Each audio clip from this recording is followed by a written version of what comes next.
कल्याणकारी, दयालु, विलंब से क्रोध करने वाले, शांति देने वाले, प्रेम करने वाले हो प्रभु। आपके जैसा कोई नहीं है प्रभु, आपसे अच्छा कोई नहीं है राजा। मैं आपसे फिर से विनती और प्रार्थना करता हूँ और प्रभु आपके सम्मुख आता हूँ। और प्रभु जितने भी भाई बहन यहाँ पे उन सभी को प्रभु आपके सम्मुख लाता हूँ।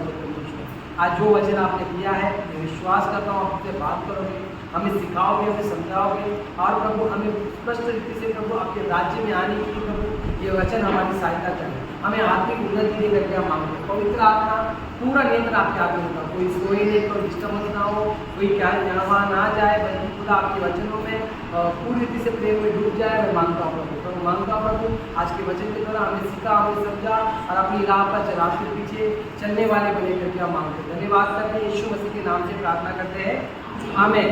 हालेलुया, हालेलुया, हालेलुया, यीशु मसीह की जय। चलिए हम प्रार्थना करेंगे, वचन को जाएंगे। हम लोग पढ़ेंगे इब्रानी की किताब 4:12, बहुत फेमस है ये। आज इसके बारे में हम थोड़ा जानेंगे। कोई जोर से पढ़े जिसको भी मिला।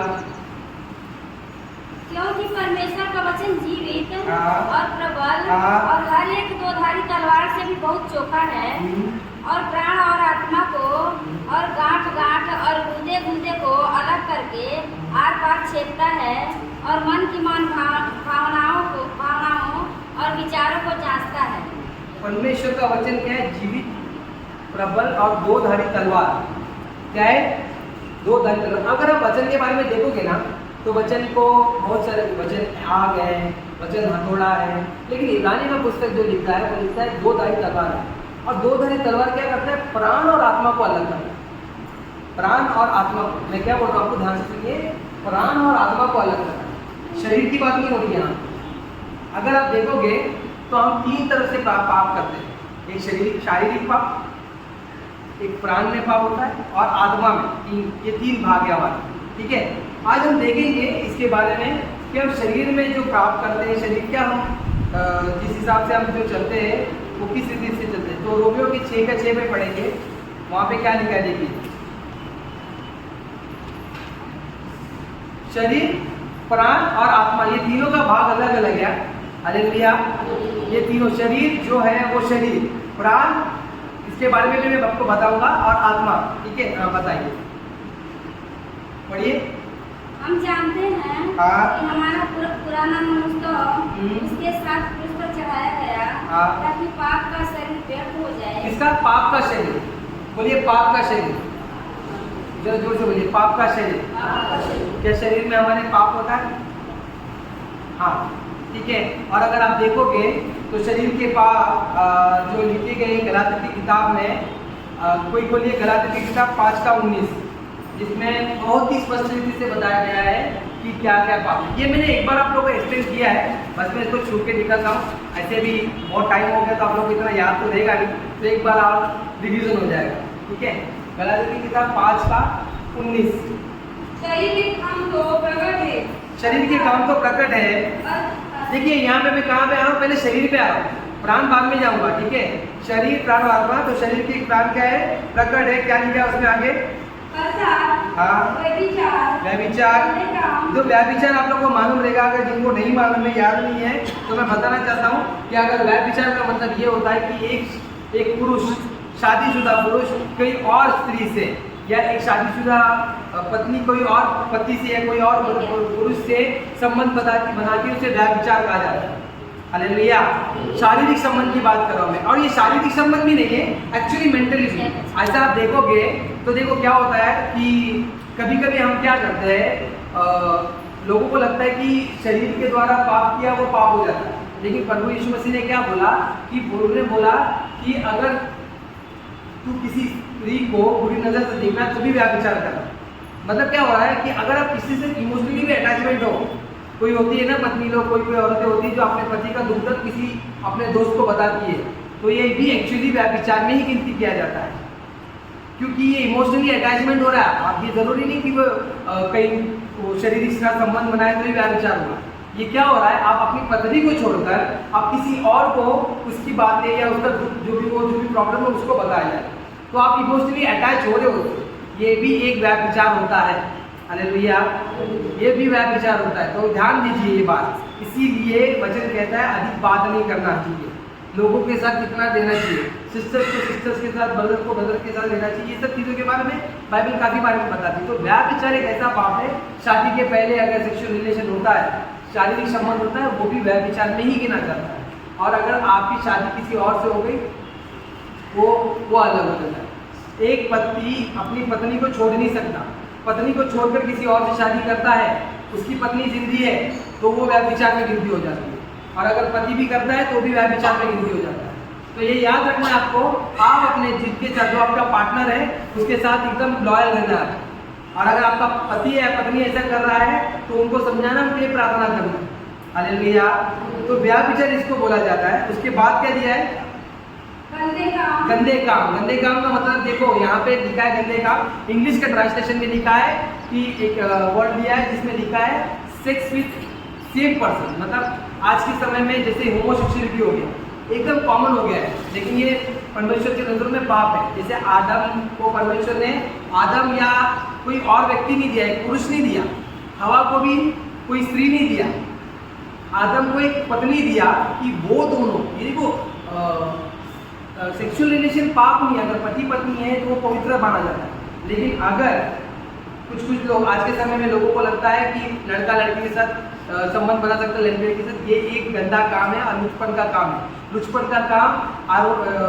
का काम हमारे पुराने नियमों में भी कोई करता था, याद नहीं आ रहा मुझे उसका नाम, एलिया के पुत्र थे, एली के पुत्र।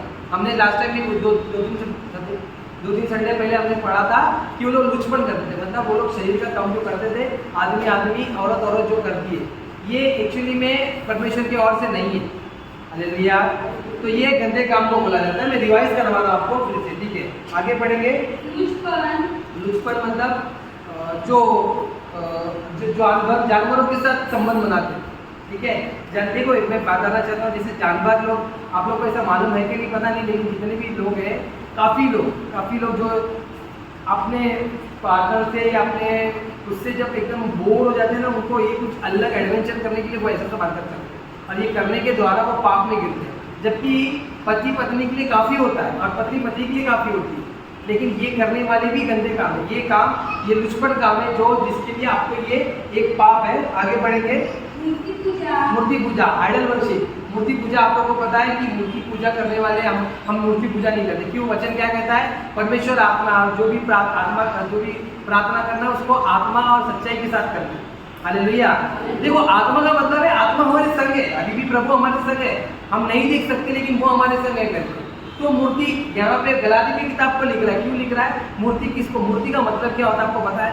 कुछ लोग होते हैं जिन्होंने ना अपने दोस्तों को मूर्ति बना कर रखा है, इसके साथ ही हम कहीं जाएंगे या चर्च जाएंगे या फिर कहीं बाहर जाएंगे, या एक्चुअली में आपके दोस्त मूर्ति है। अब मैं आपको बोलना चाहता हूँ, पुराने नियमों में जो मूर्ति पूजा करते थे, प्रभु ने उनको नाश किया, मरवा दिया है, ठीक है? कभी कभी हम अपने आप को भी मूर्ति बनाते हैं, बड़े अच्छे दिख रहे हैं, 10 बार हम अपने आईने में देखेंगे।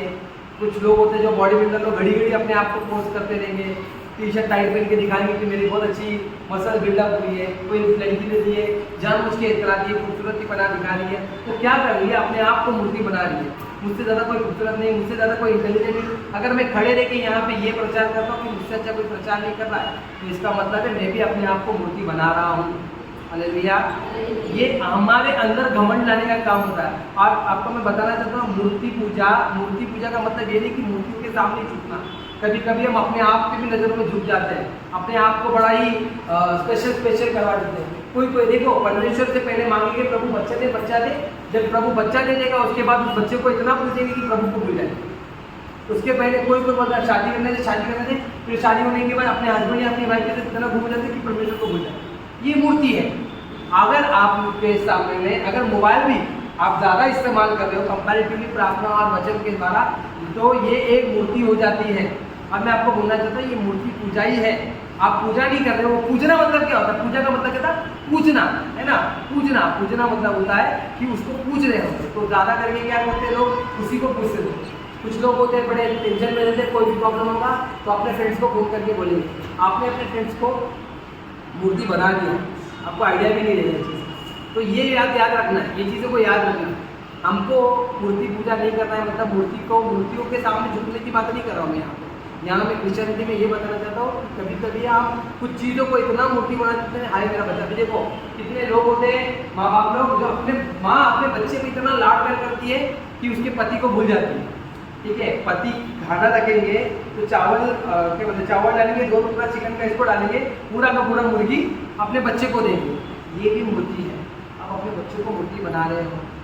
ठीक है, पहला स्थान हमें याद रखना है, कभी भी प्रभु को देना है। उसके बाद अगर आप पति पत्नी हो तो आप पति और ये पत्नी हो तो अपने पति को स्थान देना, सेकंड या पत्नी को देना, उसके बाद आपके बच्चे को देना। और अगर आप जवान हो, अब तक अपनी शादी नहीं हुई तो आपके माँ बाप पहले हैं, प्रभु के बाद आपके माँ बाप, इसके अलावा कोई नहीं। तो दोस्तीदारी तो बहुत इसके बाद आती है, समझ आ रहा है? Hallelujah hallelujah. तो आपको मैं बता रहा हूँ कि ये सब चीज़ें होती है। मूर्ति पूजा ये नहीं कि खाली मूर्ति के सामने झुकना होता है। मूर्ति को क्यों, अच्छा एक मूर्ति अभी शिवाजी का पुतला रहता है, और कभी कभी कुछ अच्छे ऐसे आपने देखा रहेगा शादी में भी ऐसे मटका पकड़ के पानी गिराने वाले, वो भी, उनको भी मूर्ति नहीं, वो लोग नहीं पूछते उनको, पर वो मूर्ति है उनको भी मालूम है। और कोई जो मूर्तियाँ होती है उसको भी पूछते हैं। उसका मतलब क्या होता है, जो मूर्ति को लोग हार चढ़ा रहे या कुछ चढ़ा रहे उसको पूछ रहे, इसको नहीं पूछ रहे। मूर्ति का मतलब ये होता है कि अगर आप किसी को ज़्यादा पूछ रहे हो तो उसको मूर्ति बना रहे हो। ठीक है, आगे बढ़ेंगे। टोना करने वाले, जादू टोना करने वाले लोग, जैसे कि आप लोग को पता रहेगा कि जादू टोना जो करते हैं, कुछ लोग होते हैं जिनको बहुत भविष्य जानने की जरूरत होती है। रोज सुबह सुबह लोग न्यूज़पेपर देखते हैं कि आज मेरे सिंह राशि में क्या लिखा है, मेरे क्या वो कर्क राशि में क्या लिखा है। ये भी टोना में हो जाता है। कुछ लोग होते हैं ये मेरे लिए लकी था, लकी है, ये मेरे लिए अनलकी है, ये शर्ट मेरे लिए लकी है, ये भी टोना में गिनती किया जाता है। हालेलुया, ये जादू टोना में गिनती, कोई लकी अनलकी नहीं, जब प्रभु आपके साथ है सब भला है। हालेलुया, ये सब चीज़ों को हमारे हम विश्वासी लोग इस चीज़ के ऊपर मानते नहीं है। कुछ लोग बच्चे लोगों को काला काला बांगड़ी बनाते हैं, बिना मेरे को कोई प्रॉब्लम नहीं है, मैंने मेरे बच्चे को नहीं बनाया क्योंकि मैंने कभी नहीं जाना कि उसको नजर लग सकती है, और आज तक हुआ भी नहीं। कुछ बच्चे लोग, मेरे बच्चे छोटे से बड़े बिना काजल और बिना बांगड़ी किए हुए, तो मेरे को ये सब लगाने की जरूरत नहीं पड़ी आज तक। और आपको मैं भी बताना चाहता हूँ, ये सिर्फ इंडिया में करते हैं, बाहर गाँव में भी बच्चे लोग बड़े नहीं होते क्या, अच्छा आर्ट के साथ बड़े होते हैं। लेकिन क्या है, हम लोग ने अपने बच्चे को ऐसा नजर ना लगे करके काजल दुनिया मतलब तेल पोत के रखते हैं उसके ऊपर, वो अलग हो जाता है। हालेलुया। तो मैं आपको ये बताना चाहता हूँ कि ये सब देखो, मानना कोई चीज़ को, शुभ अशुभ, ये सब चीज़ को मानना ही टोना हो जाता है। तो ये चीज़ को नहीं मानना है। ये भविष्यवाणी देखने का आजकल तो बहुत ट्रेंड चल रहा है एस्ट्रोलॉजी का। मैं मोबाइल खोलता तो उसमें वो दिखाते रहते कि आने वाले टाइम में क्या हो रहा है, और हमको भी ये बड़ी बड़ी जिज्ञासा रहती है हमारे टाइम में क्या होगा, अनुष्का की शादी कभी होने वाली थी, ये सब दिखा, एडवर्टाइजमेंट दिखा रहा है। हमको करना क्या है, आपको याद रखना है कि प्रभु आपके संग है बस।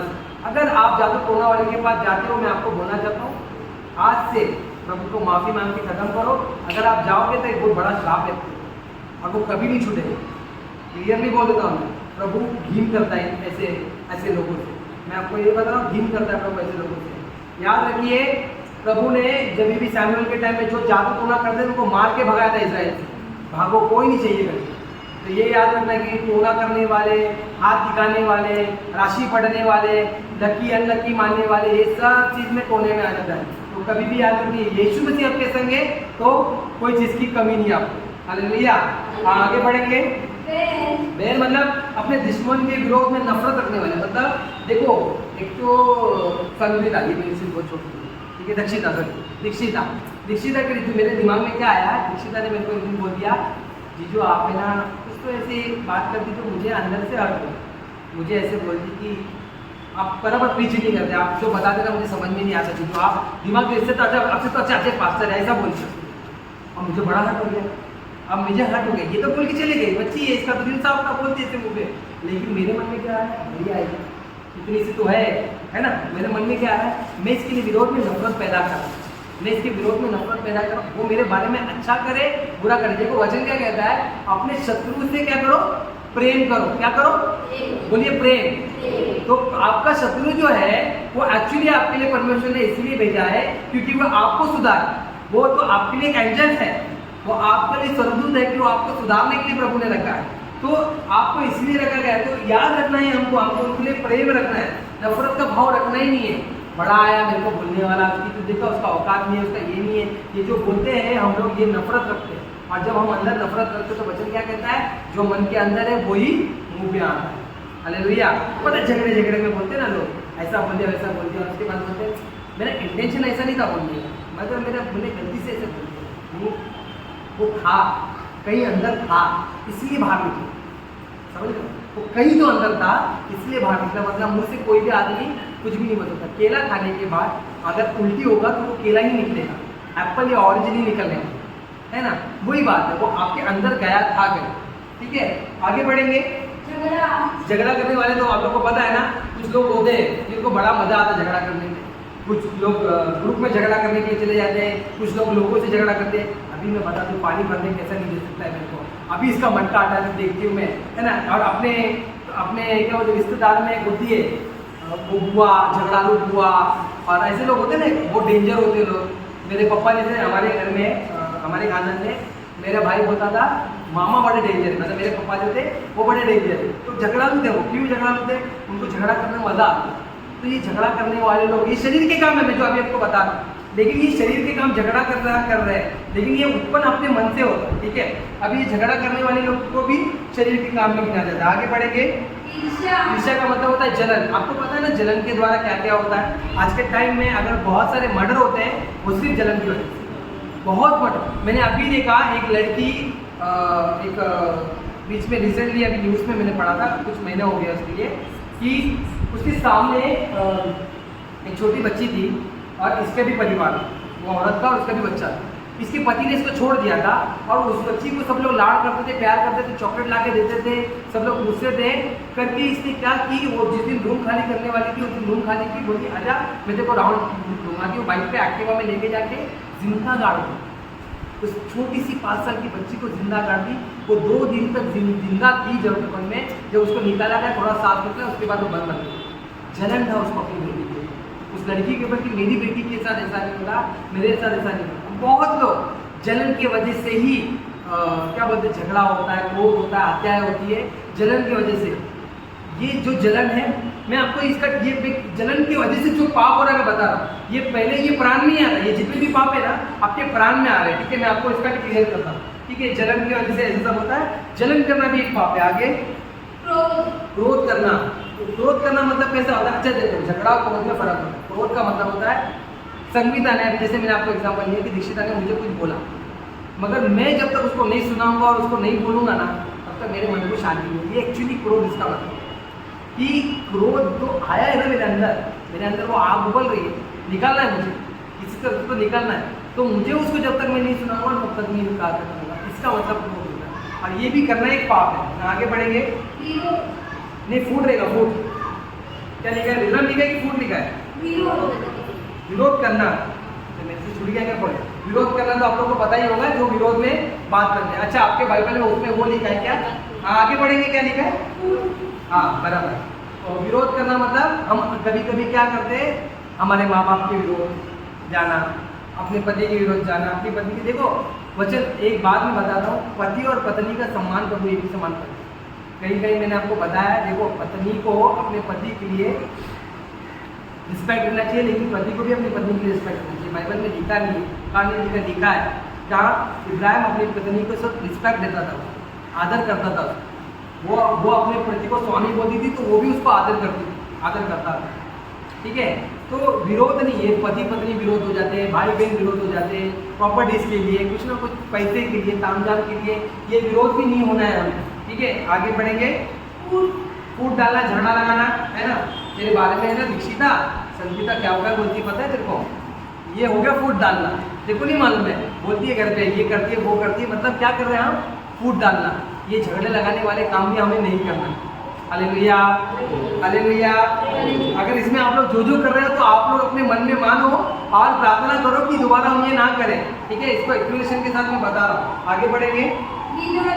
विधर्म, जैसे उसने मेरे साथ किया वैसा ही मैं भी उसके साथ करूंगा। इसका मतलब विधर्म का मतलब होता है कि उसने मेरे को 4 जन के सामने सुनाया ना, मैं भी 4 जन के सामने सुनाऊं। उसने मेरे को कैसा बोला ही कैसे? या फिर ये होता है ना, हमको हमारा रिस्पेक्ट खत्म हो गया, तो इज्जत खत्म हो गई, इज्जत चले गई।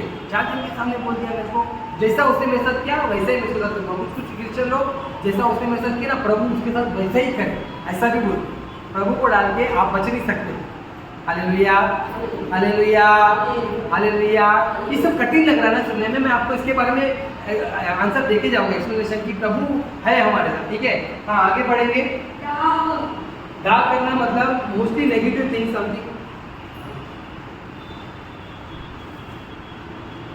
जैसे जलन के हिसाब से होता है ये भी, लेकिन ये जलन के ऊपर हो जाता है कि कभी क्या बोलते ना कि सब वो बोलते ना लोग, जैसे कि जैसे उसने मेरे मतलब कभी होता है ना ये चीज़ें कि दाग करना और ईर्ष्या रखना, जलन रखना का एक ही हिसाब हो जाता है, लेकिन दाग जो होता है वो अधिक करना, जैसे चाहना कि जैसे कि अभी इनके घर में, सोनू मोनू के घर में बड़ी टीवी आ गई, ठीक है, लेकिन मेरे को जलन है, ये जलन नहीं, ये दाग हो गया, मेरे को वो टीवी चाहिए। किसी चीज़ को पाने की इच्छा रखना, जो हमारे हो या ना हो, लेकिन वो उस चीज़ को पाने की इच्छा रखना और उसके लिए अपने घर में अपने पति से झगड़ा करना, तो ये एक पाप है, ठीक है। आगे बढ़ेंगे। दारू पीने वाले लोगों को मतवाला पर बोला जाता है, सिगरेट पीने वाले को मतवाला पर बोला जाता है, तंबाकू खाने वाले को, क्यों भाई दिमाग नहीं काम करता है ना, उसके बाद दिमाग काम करता है, ये एक्चुअली में गलत है। हालेलुया। कुछ लोग होते हैं बिना गोवा खाए बाथरूम नहीं होती, तंबाकू खाए बाथरूम नहीं होती, सिगरेट पिए बाथरूम नहीं होती, ऐसे लोग भी है। कुछ लोग होते हैं बिना दारू के सो नहीं पाते, ऐसे लोग भी है। ये लोग मतवाले पढ़ में आ जाते हैं, ठीक है। आगे बढ़ेंगे। लीला क्रीड़ा का मतलब होता है कम कपड़ों में डांस देखना, जैसे कि बार डांस हम बोल सकते हैं, लेकिन आज के समय में आपके टीवी में इतने कम कपड़े में लड़कियां नाचती है, देख के बड़ा ही मुझे आश्चर्य हुआ था। अभी मैं बीच में घर पे गया था और कुछ पता नहीं कुछ गाना था समथिंग, और एक गाना नहीं, कुछ 8 या 9 गाने से एक जगह पे गया था, 8-9 गाने कंटिन्यू चल रहे, हर लड़की हर लड़का बिना कपड़े, मतलब शर्ट नहीं है और इतने छोटे कपड़े हैं, वो अपने बॉडी को दिखा के जो ये सब बार डांस में होता था, लोग ये सब देखने के लिए जाते थे, और आज ये फिल्म खुला हो। तो मैं आपको बताना चाहता हूँ ये सब एक्चुअली में पाप है। अपने बच्चों को टीवी ऐसे देखो, टीवी पाप नहीं है, टीवी गलत नहीं है, लेकिन वो चीज़ें दिखाओ तो उनके लिए फ़ायदेमंद हो, है ना। मोबाइल गलत नहीं है, मोबाइल को अधिक यूज़ करने में, ये वो देखने में वो गलत हो जाता है, तो वो चीज़ दिखाओ जो फ़ायदेमंद हो। मोबाइल तो काम की चीज़ है, काम कितने काम हो जाता है मोबाइल के अंदर, तो ये चीज़ें होती हैं। ये लोगों को ये लीला क्रीड़ा का मतलब होता है बाहर डांस के हिसाब से जो लोग देखते हैं, और ये हमें नहीं देखना है। और आज के समय में बहुत लोग फिल्मी गाने में, बॉलीवुड सॉन्ग में और शायद हॉलीवुड सॉन्ग्स में ऐसे सब रहता है। एक जगह पे हम बैठे थे ना, कंटिन्यू गाना था, आवाज़ तो नहीं आती गाने की, बट कुछ मीटिंग्स, कुछ जगह पे आप होटल्स वगैरह में जाओगे ना, बड़े होटल में, 5 होटल में, तो वो लोग सीटिंग प्लेस रखते हैं, उधर वहाँ पे ऐसे टीवी लगा कर, तो वहाँ पे जो गाने बजते हैं, मैं सोच रहा था कि प्रभु कहाँ से कुछ काम है। मैं एक्चुअली टीवी सीरियल ज़्यादा देखता नहीं, मुझे पता नहीं एक्चुअली इसके बारे में, ना मैं गाने सुनता, लेकिन मैंने बहुत टाइम के बाद ये सब देखा और मैं सोच रहा था कि प्रभु हर बात में ऐसे सब रखना मतलब कितना गलत काम हो रहा है, लोगों के लिए कुछ ये रहा नहीं है कभी। हालेलुया। पता है आप लोगों को स्त्रियों के लिए क्या बोला जाता है कि स्त्रियों को एक ढंग का कपड़ा पहनना चाहिए अपना।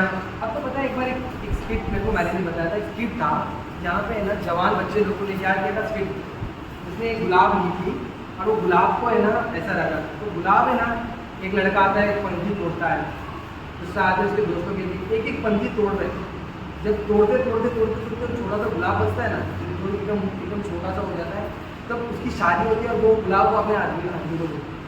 क्या बोलिए मतलब कि वो पहले सब चीज़ों में ना वो मिल चुकी थी, उसके बाद जो प्रेम देना था अपने पति को वो नहीं दे पाई, समझ रहे हो आप, ये चीज़ें। तो आपको अपने जीवन को है ना, देखो कम कपड़े कौन लड़की क्यों पहनती है, कोई कंफर्टेबल नहीं है, वो क्या है अपने जिस्म को दिखाने की। मैं इसकी क्यों बोल रहा हूँ, क्योंकि अगर आप ऐसे करते हो तो इसके द्वारा क्या होता है ना, हम प्रेशरिटी की बात कर रहा हूँ, आप लोगों को पाप में गिराते हो। देखो कोई आपको मुंह पे नहीं बोलेगा, लेकिन क्या हो जाता है आपके कपड़े अगर बहुत ज़्यादा अट्रैक्टिव होते हैं तो आपको ऐसा लगेगा कि वो लोग का पाप हमारे वो लोग जो देख रहे हो वो आप लोग उनको पाप में गिरा रहे हो, और क्या हो जाएगा आपको फिर न्याय के टाइम में वो दिखाया जाएगा। तो उसके लिए अपने आप को बहुत ही अच्छे से देखो, लड़कियाँ सही बोलूँ ना मैं तो सिंपल और पूरे कपड़े में अच्छी और सोबर लगती, सेम लड़के भी, और ऐसे पाइनएप्पल जैसे बाल रखने से वो कूल नहीं लगता, ठीक है। हम लोग को अगर लड़के लोग को देखना ना, सिंपल लड़कियाँ जिस लड़के से शादी करती है तो सिंपल होता है, समझ लो, लड़के लोग तुम लोग को बोल रहा हूँ, जो लड़की लोग है वो ऐसी लड़की शादी करती है तो सिंपल होता है, सिंपल है, अच्छे से है, ये मेरे को ठीक से रख सकता है। और लड़के लोग को भी वही चॉइस होती है, कोई हॉट सी लड़कियाँ नहीं चाहिए, उनको पता है शादी के बाद और बवाल है, ठीक है, इसके लिए ये बात ध्यान देना है। तो मैं आपको ये बताना चाहता था कि ये सब जो पाप है ये शारीरिक पाप है, लेकिन इस शारीरिक के पाप को सबसे पहले हमारे अंदर आता है। जैसे कि हमने पहले पाप को पढ़ा होता कि व्यभिचार अंदर आता है, प्राण में आता है पहले, जब पहले प्राण में आएगा उसके बाद बाहर आएगा। Hallelujah, hallelujah. देखो इधर देखो, इधर नीचे उधर उधर मत देखो, मेरे को देखो, ठीक है। मैं बोल रहा हूँ जो व्यभिचार है और जितने भी मैंने अभी तक उसको पाप गिनाए गए ना, व्यभिचार एक शरीर का पाप होता है। तो ये सब कब होता है पता? आप किसी को मार रहे हो, शरीर में दुखा रहे हो, पहले वो प्राण में आता है। हालेलुया। वचन क्या कहता है? वचन दो धारी तलवार है, वो प्राण और शरीर को अलग कर रहा है, प्राण और आत्मा को अलग कर रहा है, शरीर की बात ही नहीं कर रहे वहां पे। वचन दो धारी तलवार है। आपको ये सब चीजें क्या दुनिया को नहीं मालूम है? ये सब चीजें दुनिया को मालूम है। क्या दारू पीना पाप नहीं मालूम है? मालूम है। सिगरेट पीना पाप मालूम है। आपका विवेक है आपके पास जो आपको बताएगा। अन्य जातियों में भी वो लोग के पास विवेक होता है, उनको भी पता है दारू पीना, सिगरेट पीना, बीवी को मारना, मारामारी करना, सब पाप है। इसके लिए पवित्र आत्मा आपको प्रकाशन दे, इतना जरूरी नहीं है। तो आपको भी पवित्र आत्मा को क्यों दिया गया है? आपको पवित्र आत्मा इसलिए दिया गया है कि वचन का भेद को आप समझो और प्राण और आत्मा को अलग करो। हालेलुया। आप प्राण और आत्मा को कैसे अलग कर रहा है? वचन के द्वारा। वचन दो धारी तलवार है करके, वचन दो धारी तलवार है। अब दो धारी तलवार क्या करता है? काटता है, काटने का काम करता है। अब वो जब काटता है तब वो अपने आप के शरीर का क्या है ना, हम शरीर में देखो, अब जैसे कि शरीर प्राण को लग रहा है कि कुछ अच्छा खा लूँ, मेरे को वो बर्गर पसंद है तो मैं बर्गर खा लूँ। तो मैं जब बर्गर खाने को जाता हूँ ना, अगर मैं नहीं भी खाऊंगा ना तो मैं मर नहीं जाऊँगा। मैं उसके बदले में सब्स्टिट्यूट खाना वगैरह सब दिया है, लेकिन मेरे प्राण को खा रहा है। समझ लो, अभी आज मैं वचन दे रहा हूँ, वचन दिया और अच्छा वचन, मुझे अच्छा लग रहा है, फिर मेरे प्राण को क्या लगेगा? उनको आके बोले ब्रदर बहुत अच्छा वचन, और फिर मेरा प्राण खुश हो जाएगा। लेकिन आत्मा क्या बोलेगी? प्रभु को बोल, वचन के द्वारा प्रभु को महिमा। प्राण क्या कर रहा है? जब पति आपसे झगड़ा कर रहा है, आपको बड़बड़ कर रहा है, प्राण कर रहा है इसको भी दो बार सुनाओ और कान छोड़ के निकल जाए। आत्मा क्या बोलेगा? नहीं, इसके लिए प्रार्थना करना चाहिए। प्राण क्या कर रहा है? आपके अभी देखो, कोई बात नहीं, आपको लग रहा है प्राण के लिए कि यीशु मसीह के टाइम में आप देखो, वे आत्मा से लेकर आत्मा में जीते थे, आत्मा से भरते थे। अब आदम के समय में जब परमेश्वर ने आदम और हवा को जब अदन वाटिका में रखा था, तो आदम हवा ने जब इसको आदम को फल दिया ना, वो एक्चुअली उसके प्राण में था खाने। वहाँ कोई बहस नहीं हुआ, हवा दे रही है और ये भाई साहब ले ले रहा है, ठीक है। हमारे जो ग्रैंड फादर जो है, हमारे आदम जो है, उन्होंने क्या किया? वो हवा के साथ बहस नहीं की, क्योंकि वो जानते थे उनके प्राण को ये लग रहा था। और जब उन्होंने खाया तो उनको मालूम पड़ा कि वो लोग नंगे हैं। और क्या करते हैं वो लोग जाते झाड़ के पीछे जाके छुप जाते, झाड़ के जाके पीछे छुप जा रहे। और जब परमेश्वर वहाँ पे आते हैं तो उनको आवाज़ देते, आदम तू कहाँ है? तो बोलता है मैं नंगा हूँ, इसीलिए मैं छुप गया, है ना, मैं नंगा हूँ इसके लिए मैं सामने नहीं आ रहा। अब यीशु मसीह की देखिए, यहाँ पे आपको मैं यीशु मसीह के बारे में बताता हूँ कि अब यीशु मसीह के समय में जब यीशु मसीह क्रूज पर थे, आपको पता है कि नहीं पता है, मैं नहीं जानता, लेकिन क्रूज पर वो उनके ऊपर एक भी कपड़ा नहीं था, उनके पास एक भी कपड़ा नहीं था। अब यहाँ पे कैसा लगता था? एक 30 साल का व्यक्ति, 33 एज का, मैं 33 मतलब मुझसे 4 साल छोटा, 4 साल छोटे। अगर मैं उस समय में आता हूँ 34 में, वहाँ पे मैं क्या देख रहा हूँ कि मुझे पूरी तरह से नंगा लटकाया गया है। और नंगा लटकाया किसके सामने गया है? जिनको मैंने अंधों को दिखाया, लंगड़ों को चलाया, बहरों को सुनाया, वो सब मेरे सामने खड़े हैं। इसके अलावा लेडीज़ लोग भी मेरे सामने, मैरी मैगदलीनी मेरी खुद की माँ, अगर मैं यीशु मसीह की जगह पर मैं आपको बता रहा हूँ, मैरी मैगदलीनी मेरी माँ और ये सब भी खड़े हैं और मैं पूरा नंगा हूँ। तो वहाँ पर मेरे को क्या लग रहा है? ये प्रभु ये कहीं से कपड़े तो दिला, मेरे को इस शर्म से हटा तो सही, या इनकी आंखें बंद कर दे। लेकिन यीशु मसीह क्या थे? आत्मा में उन्होंने क्या बोला? हे पिता, एली शपथ दान की, मतलब हे पिता है पिता, तूने मुझे क्यों छोड़ दिया? अब समझ रहे हो, यहाँ आदम क्या कर रहा है? पाप करने के बाद परमेश्वर से छुप रहा है और वो बोल रहा है मैं नंगा हूँ, बल्कि वो लंगोट बना के पहन लिया था। लंगोट बना के पहन लिया था, लेकिन यहाँ पे यीशु मसीह पूरे आत्मा में भरे हैं, और वो भी क्रूस के ऊपर भी वो आत्मा में रहने के बाद भी वो ये कह रहे हैं, उनको ये फिक्र नहीं कि लोग मेरे बारे में क्या बोल रहे हैं, लोग मेरे बारे में क्या सोच रहे हैं। मैं नंगा हूँ इनके सामने, जिनको मैंने अंधों को दिखाया, लोगों को चलाया। मेरी माँ है, जो एक माँ के सामने एक बच्चा 30 साल का नंगा नहीं हो सकता, है ना।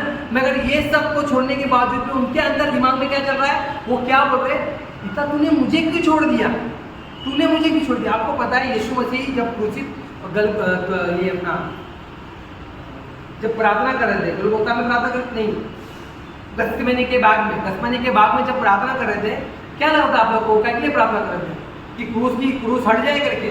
उनका जन्म ही मरने के लिए हुआ था। मैं फिर से बोल रहा हूँ, उनका जन्म ही, वो जानते थे। वो जब शादी में विवाह में गए थे ना, जब उनकी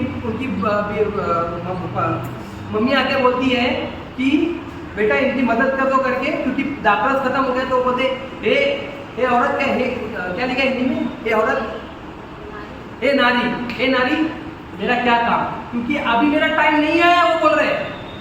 हालेलुया। क्या मतलब, वो शादी में भी वो जानते थे कि मुझे वैसा मरना है करके, वो सोच रहे उधर भी मेरा टाइम अभी आया नहीं है वो सब चीजों के लिए। तो मैं आपको ये बताना चाहता हूँ, प्रभु वहां पर गत्सेमनी के बाग में भी जब प्रार्थना कर रहे थे ना, वो ये प्रार्थना कर रहे थे कि प्रभु तेरा मेरा जो रिश्ता है ना, वो कहीं अलग ना हो, वो अलग ना ही होना चाहिए। वो क्रूस के लिए नहीं प्रार्थना करते कि क्रूस हट जाए, क्रूस का लिए उनको क्रूस का डर नहीं था। वो क्रूस पर नंगे लटकने के बावजूद भी वही कह रहे, एली एली शब्दानी, मतलब हे पिता तूने मुझे क्यों छोड़ दिया। क्योंकि उन्होंने पूरे जगत के पाप को ले लिया था, तो पिता ने भी चेहरा हटा दिया था उनकी तरफ से। प्राण और आत्मा, आत्मिक व्यक्ति और प्राणिक व्यक्ति, यही प्राण के व्यक्ति में यही होता है। प्राण चाहता है मेरी इज्जत हो, मुझे लोग पूछे, मुझे बहुत लोग के दिमाग में रहता है। आजकल लोग बीमार हो गए, स्टेटस पे डालेंगे आई एम नॉट वेल, कि लोग मैसेज करें। हम फोटो क्यों डालते हैं, फोटो डाल के बताते हैं कि हम बड़े खूबसूरत लग रहे हैं, कि लोग मैसेज करें, कमेंट करें वेरी ब्यूटीफुल। प्राण को अच्छा लग रहा है। ये आत्मिक व्यक्ति नहीं करता है सब चीज़ों के बारे में। यकीन मानिए बहुत गलतियां मैंने भी की है, लेकिन जब मेरे को प्रभु इस बात के ऊपर बता रहे थे प्राण और आत्मा के बारे में, मैंने जब ये बुद्धिमान के 30 नीति वचन जब मैं पढ़ रहा था, उसमें मेरे को ये सब चीज़ों के बारे में प्रभु ने बताया कि हमारा प्राण और आत्मा में हमारा फर्क क्या पड़ रहा है। एक प्राण व्यक्ति क्या होता है, मैं प्राण में जो जाता है बहुत कमाओ, कमा के एक अच्छा घर ले लूँगा। आत्मिक व्यक्ति बोलेगा प्रभु में पढ़ो, क्योंकि अगर प्रभु संग है ना तो घर मिल जाए। प्राण में रहता है वो व्यक्ति क्या सोचेगा, प्राण में है तो वो सोचेगा कि लोगों के सामने मुझे फेमस बनना है। लेकिन आत्मिक व्यक्ति क्या बोलेगा, नहीं मैं जितना नीचे रहूँ उतना बेस्ट है, क्योंकि स्वर्ग के राज्य में मुझे प्रभु उठा करेगा। प्राण में व्यक्ति क्या सोचेगा, उपास नहीं कर पाएगा वो, अरे बहुत भूख लगती है, हालत खराब हो जाती है। आत्मिक व्यक्ति क्या करेगा, नहीं वो उपास रखेगा। मैं आपको ये बताना चाहता हूँ, आज हम बहुत लोग, मैं भी यहाँ पे, हम सब लोग प्राण में फंसे हुए हैं। बहुत लोग प्राण में फंसे हुए हैं। जो लोग मुझे यूट्यूब पे भी देख रहे हैं उनको भी मैं बोलना चाहता हूँ, हम लोग एक्चुअली प्राण में फंसे हुए हैं। और प्राण में फंसे होने के द्वारा हम ये नहीं जान पा रहे कि हमको क्या करना है। आत्मा में, हम प्राण में लोग अभी देखो, जैसे कि मैं कोई एक बहन के घर में चला गया, अचानक मैं गया तो उनको ये जमाने की मैं आ गया। प्राण क्या चाहता है, मैं पास्टर होकर मैं लोगों के घर पे जा रहा हूँ, इज्जत नहीं कर रहे, मेरी इज्जत नहीं है कुछ, है ना। प्राण इज्जत चाहता है, लेकिन यीशु मसीह ने क्या बोला, मनुष्य को घर तक रखने के लिए कहीं जगह नहीं थी। वो कभी भी कोई भी रिस्पेक्ट के लिए नहीं गए किधर भी। बहुत लोगों के दिमाग में रहता है मेरी इज्जत नहीं। आपको पता है इज्जत किसको इज्जत बड़ी प्यारी होती है। इज्जत को बहुत लोगों को लगता है इज्जत कमाना है। ये इज्जत के चक्कर में लूसीफर परमेश्वर के राज्य में, परमेश्वर के सिंहासन पे बैठना चाहता था। प्रभु ने उसको बोला तू बहुत अच्छा करता है, तो वो सोच रहा था कि मैं प्रभु के बराबर हूँ, है ना। वो उतना इज्जत चाहिए था उसको। और यीशु मसीह ने आगे क्या बोला, उल्टा बोला। क्या बोल दिया, जो अपने आप को छोटा करेगा वो स्वर्ग के राज्य में बड़ा करेगा। तो ये हमारे अंदर क्यों नहीं आता, क्यों मालूम है, क्योंकि हम प्राण में फंसे, हम आत्मा में नहीं। हमको आत्मा में रहना है।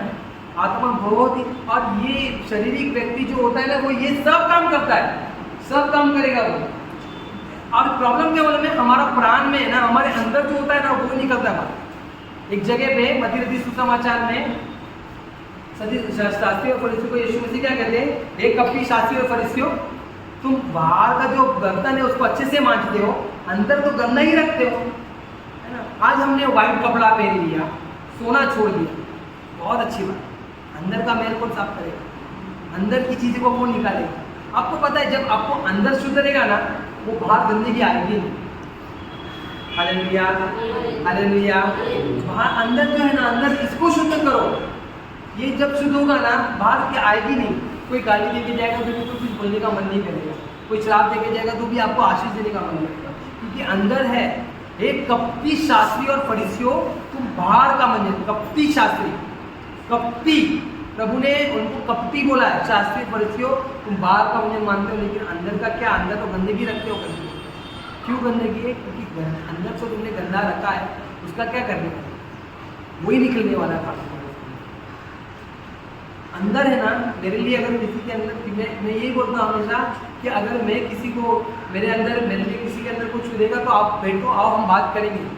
और आपको अगर लगता है किसी को हम माफ नहीं कर पा रहे, ऐसा व्यक्ति आपके जीवन में है, तो बुलाइए उसको, घर पे खाना खिलाइए, बैठ के बात करिए, एक अच्छा तोहफा दीजिए, और आप दोनों के बीच में सॉर्ट आउट हो जाएगा। ये बाइबल में काफ़ी बार जगह पे लिखा है। किसी को गिफ्ट देने के द्वारा तो उसके हृदय को खोल देगा। तो ये हमारे अंदर होना चाहिए, हमारे भीतर। हम अगर अंदर ही साफ नहीं रहेंगे ना, तो प्रॉब्लम है। अब देखो भजन संहिता 51 पढ़ना जरा।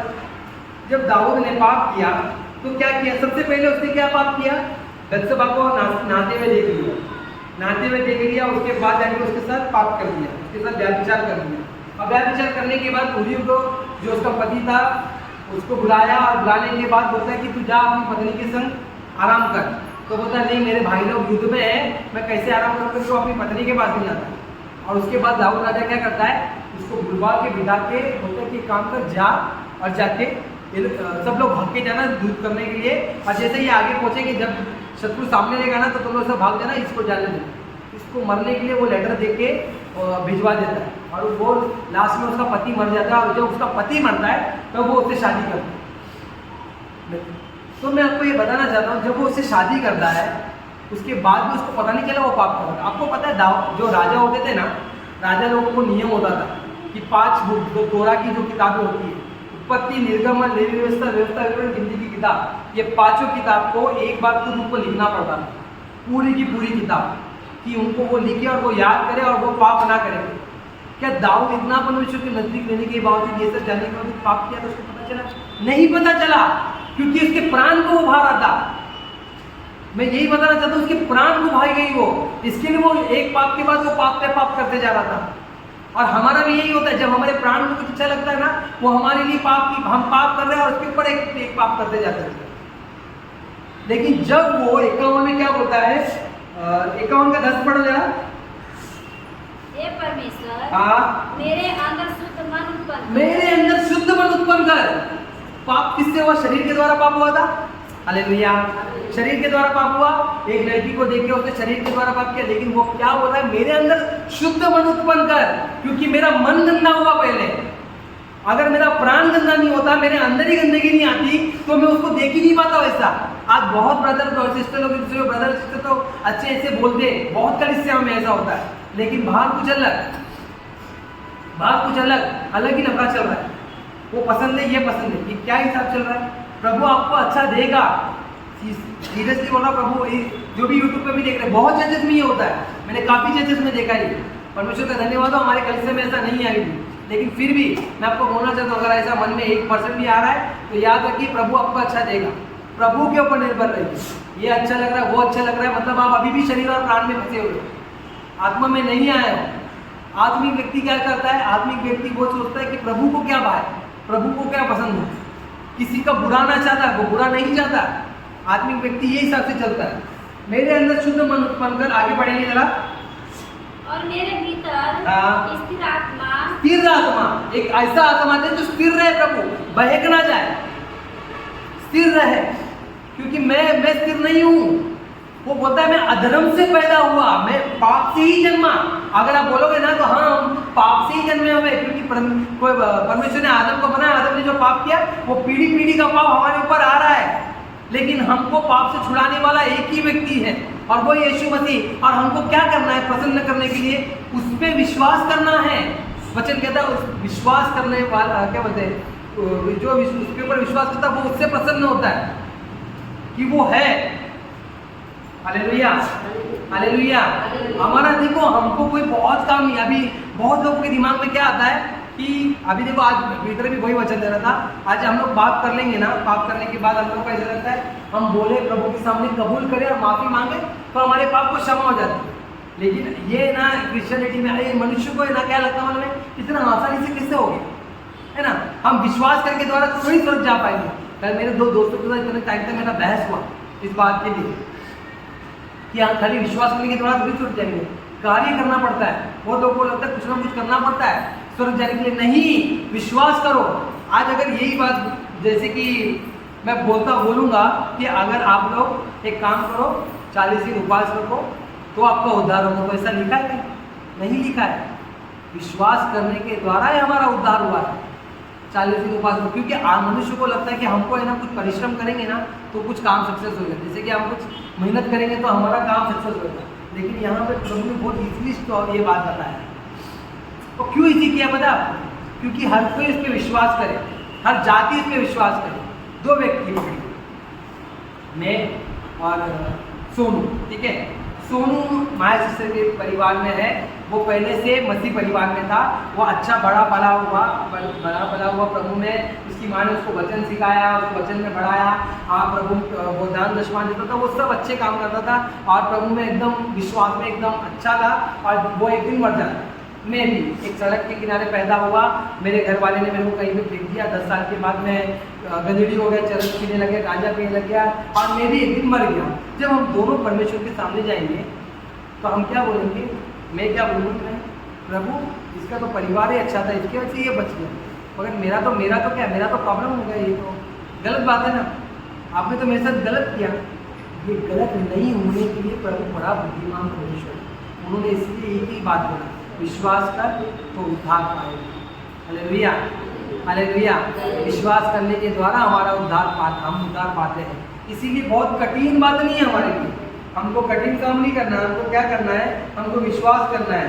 और अगर आप अपने प्राण में अभी भी फंसे हुए हो और उस पाप में पड़े हुए हो कि नहीं मुझे अभी भी इज्जत चाहिए, मुझे लोग पूछते नहीं है, मुझे लोग प्रेज लॉर्ड नहीं करते, मुझे ये नहीं बोलते, आपको पता है ये कौन सोचता है? शारीरिक लोग क्या सोचते मन में? दारू पीना, सिगरेट पीना, व्यभिचार करना, गुटखा खाना, ये शरीर के जो पाप होते हैं, जो शरीर में दिख जाते हैं, जो विवेक आपका बता सकता है। प्राण के फंसे हुए लोगों को इज्जत चाहिए होती है, प्रेज लॉर्ड बोलना चाहिए होता है, ये होता है, वो होता है। मैं ना यकीन मानिए, मैं इस कलीसिया में अगर 4 लोग भी रहेंगे तो भी मैं प्रचार करूँगा और मैं वैसे ही प्रचार करूँगा जैसे 100 लोगों के सामने करता हूँ और वैसे ही प्रचार करूँगा 4 लोग के लिए। क्योंकि मेरे को है ना ऐसा नहीं कि लोगों को दिखाने के लिए प्रचार करूँ, मुझे उनके लिए प्रचार करना है जिन्होंने मेरे को प्रभु ने मेरे को जिनको दिया। हालेलुया। देखो बिलीग्राम क्या बोलते थे, वो क्या बोलते थे, मैं प्रचार ऐसा करो कि ये तुम्हारा आखिरी प्रचार, इसके बाद अगर तुम मर गए तो पता नहीं चलेगा। और एक्चुअली बात यही है, अगले संडे तक कौन देगा कौन कितना धन्यवाद, बहुत कभी भी आ सकते हैं। इसीलिए जो भी मेरे को है ना, मेरे को जो भी प्रभु सिखाते हैं ना, मैं वही लाता हूँ आपके सामने। मेरे को ऐसा नहीं है और मेरे को नहीं मालूम कि आप लोग को समझता है नहीं समझता है, मगर मेरा काम क्या है ये बोल देना, क्योंकि मैं चाहता हूँ कि जितना मुझे पता है उतना आप लोग को पता ही होना चाहिए किसी बारे में। तो इसीलिए मैं आप लोग को बता देना चाहता हूँ, क्योंकि अगर मैंने उसको अंदर रखा और प्रभु मेरे को ऊपर उठा लिया, बुला लिया, बोला मैंने तुझे कुछ बताया था बट तूने वो तेरे चर्च में क्यों नहीं प्रचार किया, तो मैं क्या जवाब दूँगा? आज जितनी भी माल हो गए, अपने बच्चों को भी जितना भी आपको वचन की गहराई बात को मालूम है, बच्चे लोग को इंग्लिश सिखाओ, बोलो उनको, समझाओ उनको, और अगर वो नहीं सुनते तो उनके लिए प्रार्थना करो। हाँ, अगर मार खाने की उम्र है उसको तो मारो, लेकिन ऐसा है कि वो आज मार खाने के बाद कुछ आगे पीछे कर सकते हैं तो उनके लिए स्पेशली प्रेयर करो, उपवास करके प्रार्थना करो। क्योंकि अगर आप नहीं प्रार्थना करोगे तो कोई और नहीं है, और कोई नहीं है। आप मुझे भी बोलोगे ना, मैं भी उनके लिए 2 दिन प्रार्थना करूँगा, लेकिन उसके बाद क्या है, जो बोझ उठा के प्रार्थना करने का काम है ना, वो आप याद रखिए, प्रार्थना का मतलब ये नहीं सिर्फ मांगा जाता है। प्रार्थना का मतलब ये होता है कि प्रभु प्रार्थना का मतलब ये नहीं कि मांगो मांगो मांगो, प्रार्थना का मतलब होता है बात करना। और जब आप प्रभु से बात करते हो तो उनकी संगति में बढ़ते हो, आप प्रभु जैसे बनते हो। प्रार्थना हमारे फायदे के लिए होती है। Hallelujah, hallelujah. प्रार्थना के द्वारा हम बदलते हैं। शुरुआत के देखो छोटेपन में बच्चे लोग, मेरा माइकल प्रार्थना करता है, प्रभु यीशु मसीह पापा को आशीष दे, मम्मी को आशीष दे, दीदी को आशीष दे, आमीन। क्या हो गया, मांग रहा है, वो मांग रहा है, बड़े होने तक वो यही मांगेगा। 4-5 दोस्तों को बोलेगा कि इसको आशीष दो प्रभु, उसको आशीष दो, मेरी टीचर को आशीष दो प्रभु, मेरे दोस्त का जो एक पेंसिल था भूल गया था वो मिल जाए, ऐसे सब प्रार्थना करके वो आमीन बोलेगा। लेकिन जब वो मैच्योर हो जाएगा वो लोगों के लिए प्रार्थना करेगा, प्रभु आपकी क्या इच्छा है ना वो मेरे लिए होगी, हालेलुया, आपकी इच्छा मेरे अंदर पूरी, क्योंकि मैं जो मांग रहा हूँ ना वो कहीं ना कहीं मेरे मन के अंदर, मेरे प्राण के अंदर है, मेरा प्राण उसको खाता है, मेरे प्राण को वो खाता है। प्राण को है ना बहुत लोग लगता है, आज प्राण को ऐसा लगता है कि नहीं उसके घर में क्यों जाएगा, हमको इज्जत नहीं देते, ठीक है आप मत जाइए, लेकिन अगर वो आपको इज्जत नहीं देते, अगर वो आपके घर में आते तो आपको ये नहीं होना चाहिए कि वो इज्जत नहीं दे रहे कि आपको भी नहीं देना चाहिए, आपको वैसा इज्जत देना चाहिए जैसे आप किसी और को इज्जत दे रहे हो। प्राण के लिए, ये प्राण में हम बहुत फंसे हुए हैं।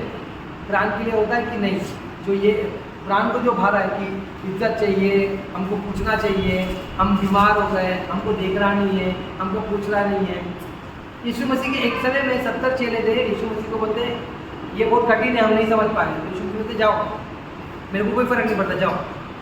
बोलते 12 लोगों को पूछते तुम भी जानते हो, तुम लोग भी निकल जाओ। सोच रहे हो यहाँ पे हम होते तो क्या बोलते थे, इनको अधिकार दिया, बोला आज ये लोग मेरे नाम से दुष्ट आत्मा भगा रहे हैं, इनके पीछे इतना माता बोली के इतना प्रचार किया, आज बोलते हम लोग जा रहे हैं और इनको ये 12 लोगों को तुम लोग भी जाना तो जाओ। क्यों पता है? क्योंकि हम किसी को बांध के नहीं कर सकते, एकदम क्लियर सेंटेंस, इसको जो जैसा करना है, क्योंकि देखो सबका न्याय होगा, है ना, सबका, हम सबको एक सेवकाई दी हुई वो है प्रार्थना की, और अगर उसके ऊपर दी गई है, आपको पता है ना एक वचन है दिनार के ऊपर, एक को 1 दिनार दिया गया, एक को 2 दिनार दिया गया, एक को 5 दिनार दिया गया, है ना। वो दिनार का मतलब क्या, हमको एक सेवकाई दी गई, वो जो 1 दिनार दिया था ना उसने क्या किया, मट्टी में खोद के अंदर रख दिया, उसका मतलब वो प्रार्थना नहीं करता, वो पहला दिनार है, वो एक सेवकाई जिसको 2 दिया वो 4 किया, क्यों किया, क्योंकि उसको प्रार्थना के साथ वचन देने का, कहीं कहीं सेवा करने का मौका मिला, और जिसको डबल दिया था वो और ज़्यादा काम करता। लेकिन लोग क्या करते, वो दिनार को मट्टी में डाल देते, हमसे नहीं, और ये मट्टी में डालने के द्वारा प्रभु क्या बोलता है, दुष्ट दास, यकीन मानिए बहुत भयंकर बात है, प्रभु ने अगर ऐसा बोला, प्रभु ने बोला, अगर आपके पास एक वो मैं खड़ी बोल रहा हूँ प्रार्थना के लिए आइए, प्रार्थना के लिए, मेरा क्या फायदा, आइए हम लोग सब मिलकर प्रार्थना करें, क्या फायदा, मेरा फायदा कुछ नहीं है, आपके फायदा और मेरे फायदे के लिए कि हम लोग प्रभु के राज्य में बढ़ेंगे कहीं।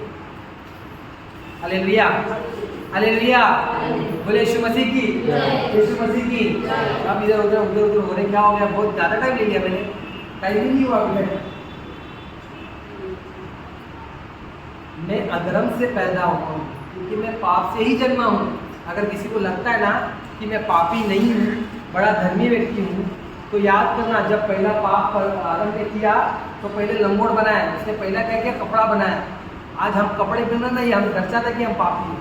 ये कौन से भी कलर के कपड़े पहनो पापी हो, तुम सफ़ेद पहनो तो भी पापी हो, समझ में आ रहा है, बेबी पहना सफ़ेद, मैं अपने आप को बोल रहा हूँ, तो लगे तुम लोग को बोल रहा हूँ, हालेलुया, तो पापी है हम, ये दर्शाता है हमको, क्योंकि हमारा महिमा का वस्त्र निकल गया, इसीलिए हम ये कपड़े पहने हैं।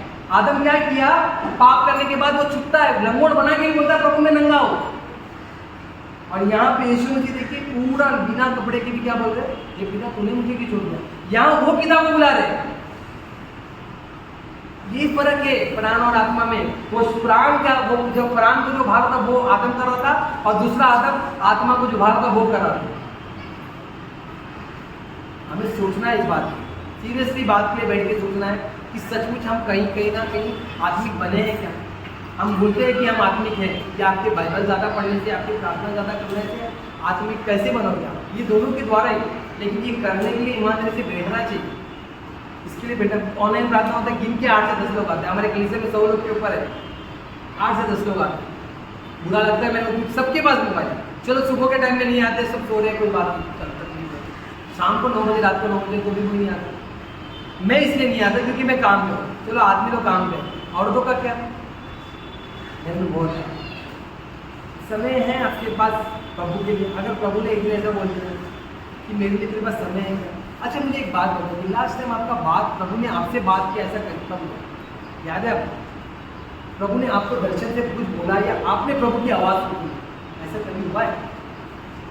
वो कब हुआ? जब प्रभु ने आपको उद्धार में लाया था, वो वक्त और आज के वक्त में कितना फर्क है।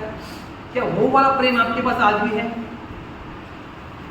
कि आ रहे हम लोग हिंदी बुला कर चलो चर्च में चले जाते, या तो पास्टर बोलेंगे बड़बड़ करते हुए बहुत बड़बड़ आदमी, ऐसा होता है ना? सोचो ये बात, क्या वो आनंद हमारे अंदर है? आपको पता है दाऊद वाचा का जब संदूक लेके आ रहा था, वो ऐसा नाचा, उसको होश ही नहीं था कि वो राजा है।